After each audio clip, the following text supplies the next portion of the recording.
Have you ever wondered if any Christian prophecies align with Native American prophecies?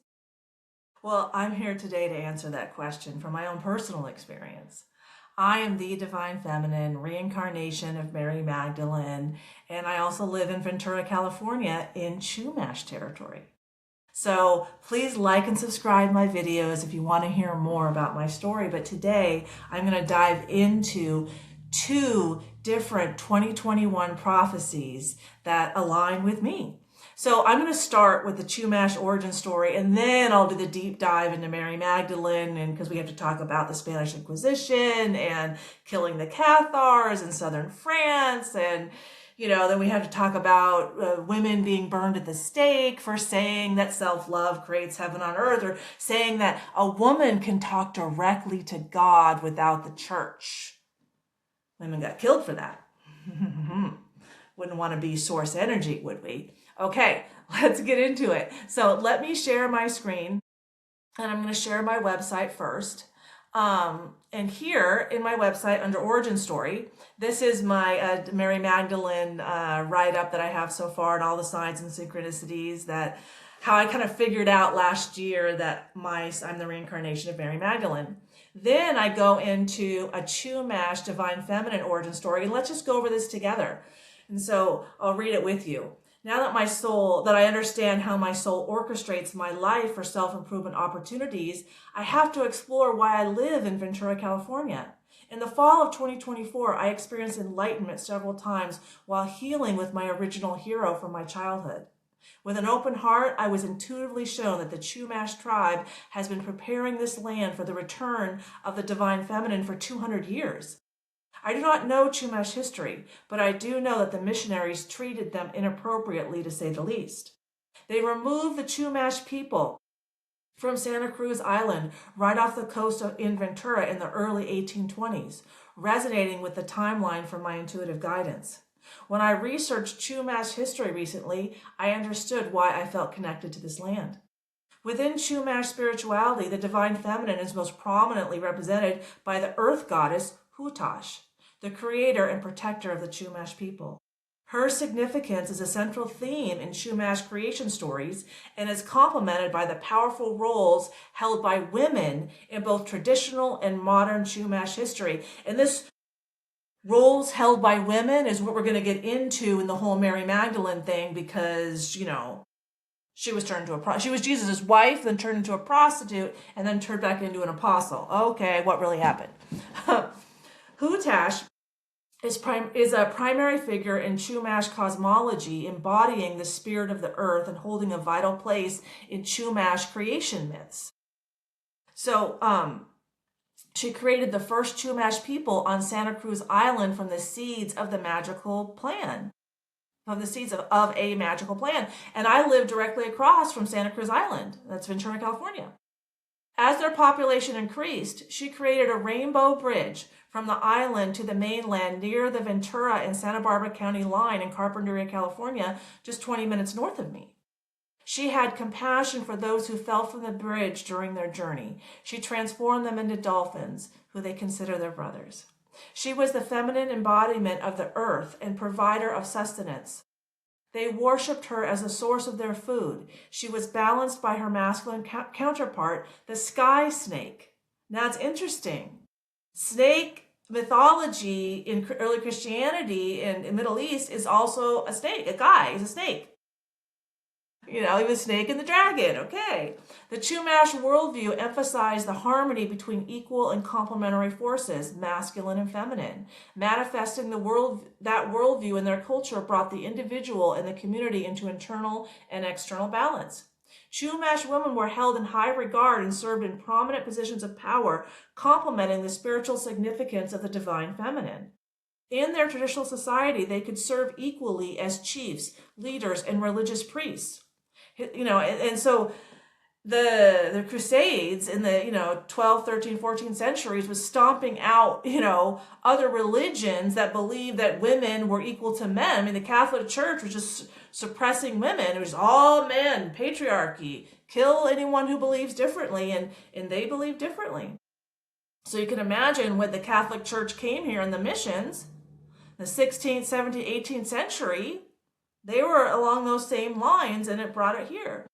Historically, they have been crucial to the preservation and transmission of culture, women, including traditional stories, songs, and language.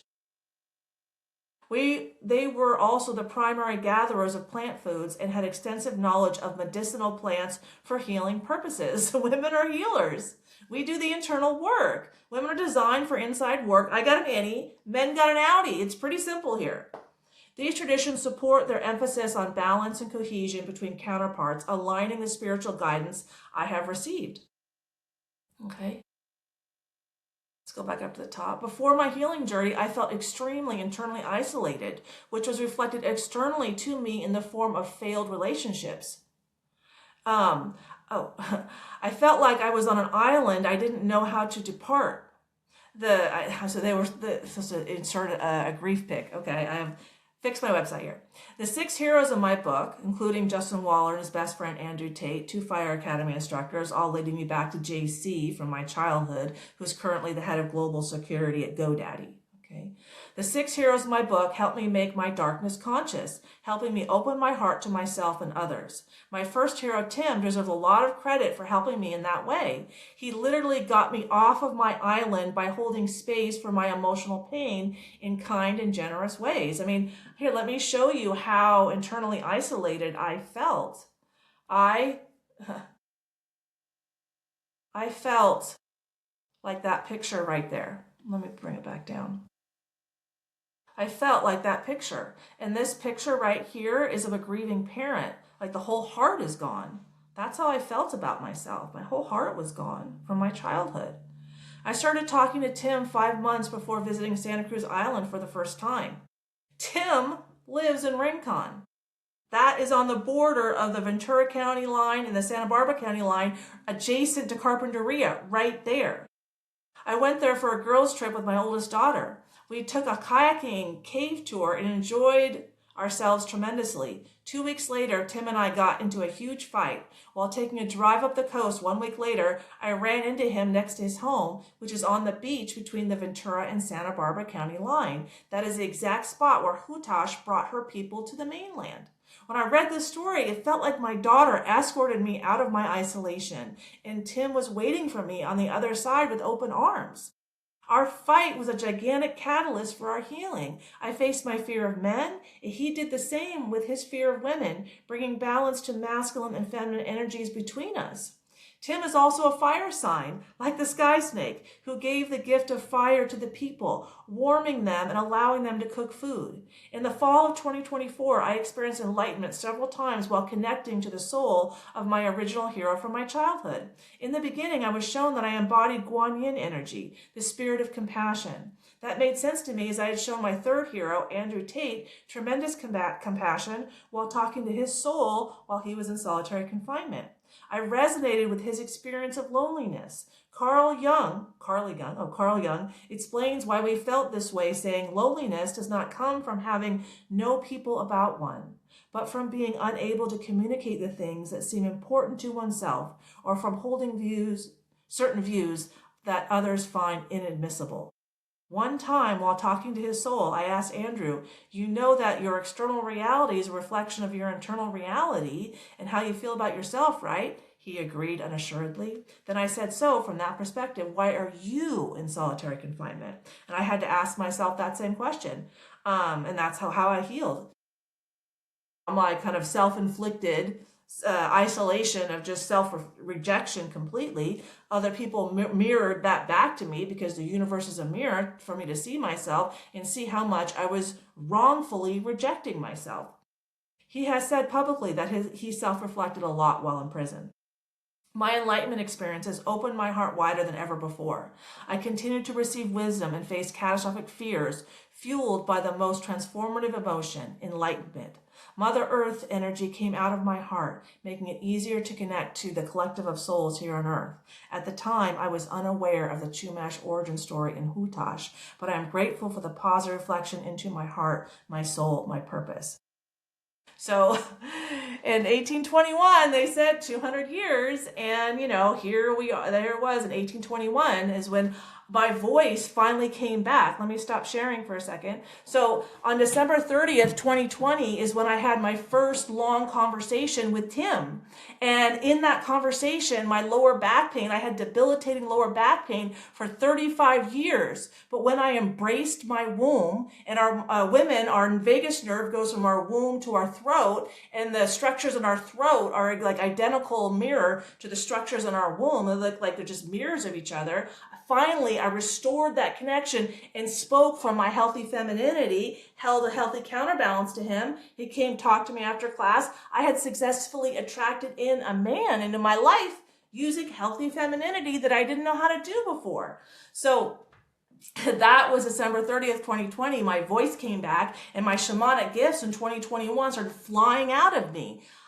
I did not know that I was a reincarnation of Mary Magdalene. Okay, so let's start. Oh, I gotta plug in my computer here.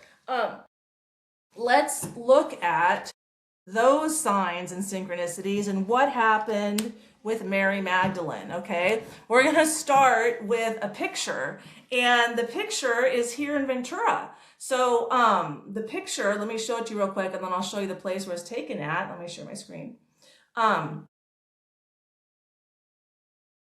So this picture my daughter took of me. It's at a place called The Cross in Ventura, California. And out there across the ocean, there are the islands. Okay? And the missionaries built this cross. It's burned down once, they put it back up, but there's a whole, it's a park in Ventura, California called The Cross.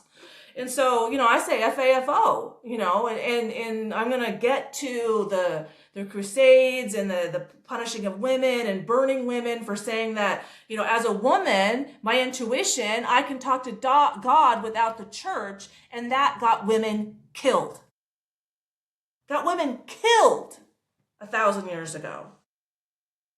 So, I had to kind of looking at Mary Magdalene and such. So, let me get back to this in a second. So here I am. This is where all my pictures took place. And I'm kind of getting into the problems that Christianity created by suppressing the feminine. So let's talk about that for a second. So the suppression of the feminine and the rise of the masculine, how did the patriarchy get created? I will answer that question for you right now. 2,500 years ago, Yahweh in the Bible always had a wife named Asherah. But 2,500 years ago, she started to be repressed and masculinity started to increase. The more that we organized into communities with governments and kings, that's all hierarchical masculinity. Now, if there's wisdom infused with the masculinity, that's one thing. But we didn't have that yet because men were rising. So when Mary and Jesus came along 2,000 years ago, it was still, women couldn't speak. I mean, the crucifixion happened on a Friday, on Sabbath, and they were both Jewish. The Sabbath is the time where the man celebrate the feminine. You come home for a meal, you rest, you relax, you don't work, you surrender and self-reflect. That's why you go to the temple. You spend time with family, you reflect on your problems, and then that is your starting for the next week. So killing her on a Friday, killing him in front of her, crucifying him in front of her on a Friday, right? Why did they punish the feminine? But no one talks about that because everyone looks at, Jesus died for our sins. Oh my gosh, he helped us, he died for our sins. Well, it doesn't matter if you believe he died for your sins because that's not going to help you stop being what you call a sinner. That's not going to turn your emotional wounds into personal wisdom, making you a more enlightened soul having a human experience. Okay, so and Jesus was out spreading a ton of wisdom. Wisdom is feminine. Why, if he's a healthy masculine man, why wasn't he spreading masculinity? Why was he throwing a temper tantrum in the temple, throwing things and yelling and screaming, getting himself killed at 33 years old if he's so wise? Okay, but I know what happens when we suppress wisdom and we promote knowledge. We get the Darwin Award. Okay, we think that, men make decisions like let's kill millions of people as heretics to get some religious artifacts to prove that we're right. Because God's on our side. As if we're all not souls having a human experience. As if. right? But they need to be in control. They're creating this whole imperial structure in Europe and, the Middle East. And so masculinity was pounding out femininity because that's how knowledge rose. But in that imbalance, then a lot of people died. So let's talk about what happened. So Jesus was killed, and then the stories go that Mary Magdalene went to southern France, right? And I lived in southern France when I was like 2-3 years old for a couple years in the Languedoc region where the Cathars lived. And there were like over 1 million Cathars killed during the Crusades and the Spanish Inquisition. Well, the Cathars believe that women can be priests and have religious knowledge and that they don't need the cross as the only access to heaven. I mean, for the Council of Nicaea in the 4th century, they created the exaltation of the Holy Cross, where they decided that the cross is the only ladder to heaven, that the cross is the only way to communicate with God. That's not about control. They're just helping us out. They're just teaching us how it is, right? They're just helping a motherfucker out. As if it's control. It's lack of wisdom, lack of femininity. They couldn't control women's ability, our intuition, our naturalness, and our connection to God, that we are source energy and we are naturally channeling God all the time and creating. They couldn't control us. So they had to repress us, tell us we're wrong, create institutions to obliterate us, right? Like, if I can go to the church for forgiveness and compassion, why do I have to go to my wife? I mean, she's not even allowed to speak there. And the priests speak to God. They speak to God and she can't. So I got to go there and pay money. Doesn't sound inappropriate at all. But I'm going to share something about what happened here. So let's see. Where is it? Yes. So the massacre of, of the Blaisers. Now, this happened on July 22nd, which is the day that they honor the feminine. Okay, that could, just brought me back to tarot. What is the card for strength? There's a lion and a woman silencing the lion. And that's the card for strength in tarot. Leo, July 22nd. Okay, so they had a problem that they wanted to go and kill all the Cathars, but the Christians were in there too. So this is what they decided, okay, from this manuscript, all right? When they discovered from the admissions of some of them that there were Catholics mingled with the heretics, they said to the abbot, "Sir, what shall we do? We cannot distinguish between the faithful and the heretics who believe that you can access God on your own." The abbot, like the others, was afraid that many, in fear of death, would pretend to be Catholics, and after their departure would return to their heresy, and is said to have replied, "Kill them all, for the Lord knoweth them that are his." And so countless number in that town were slain. Kill them all, because God will know who are his. As if we're all, I'm sorry, I thought we were made in the image of God. Oh, so if I don't believe what you say, I deserve to be killed, and God agrees with you? Oh, that argument hasn't been used like in America at all, but we're a Christian nation, right? Like, manifest destiny. Let's kill all the buffaloes that'll destroy the Native Americans, and it's our land because God says. Shut the fuck up, okay? We're all souls having a human experience. That is a mentally ill, delusional person who has power and control over a military to kill people, as if killing people proves righteousness. How does killing someone prove that we're all souls having a human experience? How does it prove that you're closer to God? I mean, how does killing other people teach love thy enemy? I mean, there's so much cognitive dissonance inside of Christianity that I just fucking can't, right? And JC from my childhood, Mormon. So, I got to come out swinging and prove and talk about what's really up here. Because this is some crazy ass stuff that women, would we channel naturally? Intuition is a right brain, feminine activity. Men can do it, but it's a feminine activity. So how is it like wrong, you know? And let me get back to the prophecy for a second. So there's a prophecy in that the last leader, what was his name? I can't remember his name, but the last leader of, here it is. Here it is. Okay, let me read it. Okay, I'm going to bring it up on my screen and I'm going to read it. It's my next book. I'm just not ready yet to publish. Okay, the most prominent Cathar prophecy linked to Mary Magdalene, because she went there in the south of France, is the declaration by the last Cathar leader, Guillaume Bellepaste, in 1321. We shall return in 700 years when the world turns green again. This prophecy is interpreted to mean the Cathar ideals that the way of love associated with Mary Magdalene would be restored around the year 2021, signifying a spiritual return in a time of enlightenment, the great purification, the return of Chumash. That's the Hopi Native Americans in Arizona, the great purification, where I was born. Okay, while the Cathar Church opposed the Cathars, their teaching and the prophecy have persisted. So, you know, we can go in and learn more about, you know, why they were killing, but generally it's, they don't believe that, you know, a huge argument was the role of women in the church.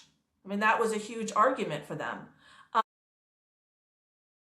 So, you know, the reason that they, you know, the reputation for valuing women more than the Catholic Church, that is one of the reasons, and that women could access God without the church. Like, we don't need to pay the church to access God? Like, you know, it's hard for me. So, but let's get back to why women naturally are physiologically designed for this role. Okay, my nervous system is far more robust than a man's nervous system because I channel source energy. I channel the universe. I channel God. Why do I channel God? Because our souls communicate via emotions so that we can see ourselves. When do I hate myself? When do I love myself? When do I experience enlightenment? When do I feel shame? Okay, I'm feeling shame too much. I got to process my emotional pain, turn it into wisdom. Women are natural healers like that. That is the feminine role. And like Cherokee Native Americans always knew this. And in my book, I'm going to bring it up real quick here. My dedication in my book is to a Cherokee proverb. And, you know, this is all before I knew that I was connected both to, you know, Mary Magdalene and Native American traditions. I had no idea, but I've always been super connected to shamanism and psychic gifts. And so it made sense to me that this happened. So let me share my dedication in my book. Okay. It says, a woman's highest calling is to lead a man to his soul so as to unite him with source. A man's highest calling is to protect a woman so he's free to walk the earth unharmed. The spiritual happens before the physical, right? Source is the universe, is God. Men provide and protect. We all know that. So why did Christianity get it so wrong? Why they, conflated all this? Well, power and control. They had a lot of work to do on themselves. So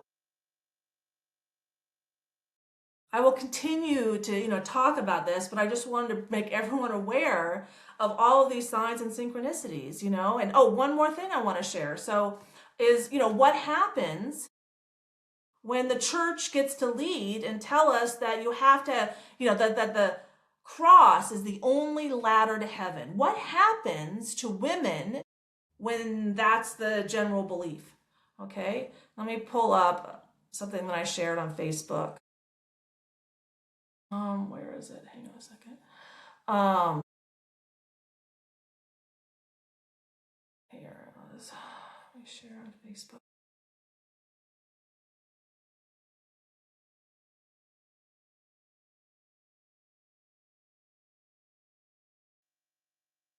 She wrote that women's souls could speak directly to God without priests, so the church burned her alive for heresy.